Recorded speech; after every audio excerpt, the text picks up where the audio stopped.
va démontrer dans cette vidéo la formule sinus de pi sur 4 est égal à racine de 2 sur 2. Pour ça, on a besoin de notre cercle trigonométrique. On a les axes cosinus et sinus.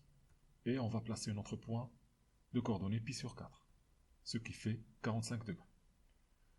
Première chose, on va projeter le point M sur l'axe des abscisses. Et ça va nous donner le point A.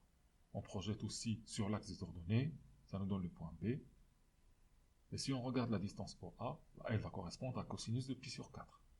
Du coup, on va voir cos pi sur 4 est égal à OA est égal à BM. Donc, il s'agit de cette distance-là, qui est la même que celle-là.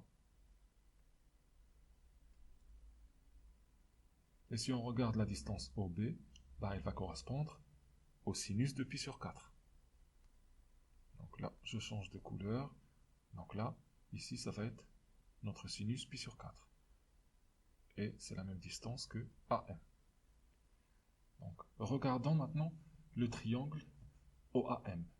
Donc, ce triangle-là, il est rectangle et isocèle.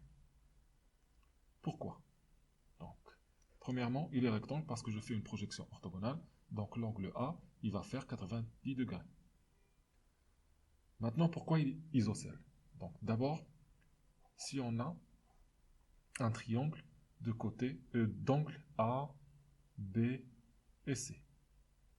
Si je fais la somme de ces trois angles, ça doit nous faire 180 degrés. Donc si on regarde notre triangle, on a 45 degrés plus 90 degrés. Donc l'angle M qui va rester, ça fait 180 moins 45 moins 90. Ce qui fait l'angle M, il doit faire 45 degrés. Donc ici, on a un triangle avec deux angles de même mesure. Donc le triangle il va être isocèle. Appliquons maintenant le théorème de Pythagore. Donc on va avoir a au carré plus am carré est égal à om carré. Ce qui fait am carré plus am carré est égal à om carré parce qu'on vient de montrer qu'il est isocèle. Donc la distance AO est égale à la distance AM. Ensuite, on va avoir 2am carré est égal à om carré. Ce qui fait 2am carré est égal à 1. Parce qu'il s'agit d'un cercle trigonométrique et on sait que le cercle trigonométrique il a un rayon est égal à 1. Ce qui fait am carré est égal à 1 sur 2. Donc am est égal à racine de 1 sur 2 ou moins racine de 1 sur 2. Ce qui fait 1 sur racine de 2 ou moins 1 sur racine de 2. Maintenant, pour simplifier cette expression, je peux multiplier ici par racine de 2 et ici par racine de 2. Là, ça nous fait racine de 2 et là, ça nous fait 2. Et je vais faire la même chose ici. Ce qui nous donne AM va être égal à racine de 2 sur 2 ou AM est égal à moins racine de 2 sur 2. Maintenant, on doit choisir parmi ces deux valeurs. Donc, est-ce que ça va être racine de 2 sur 2 ou moins racine de 2 sur 2? Pour ça, on revient sur notre cercle trigonométrique. Si je regarde le point M, donc quand je vais le projeter sur cet axe-là, ça va me donner le point B. Et si je regarde ici, je suis dans la partie positive. Parce que je vous rappelle que là, on va avoir 0. Là, c'est 1. Ici, c'est moins 1.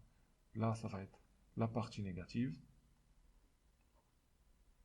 du sinus. Et là, ça va être la partie positive pour le sinus. Donc, du coup, la réponse est racine de 2 sur 2. Donc, conclusion, on vient de montrer que sinus de pi sur 4 est égal à racine de 2 sur 2. Je rappelle qu'on a dit que la distance AM est égale à sinus de pi sur 4. Voilà.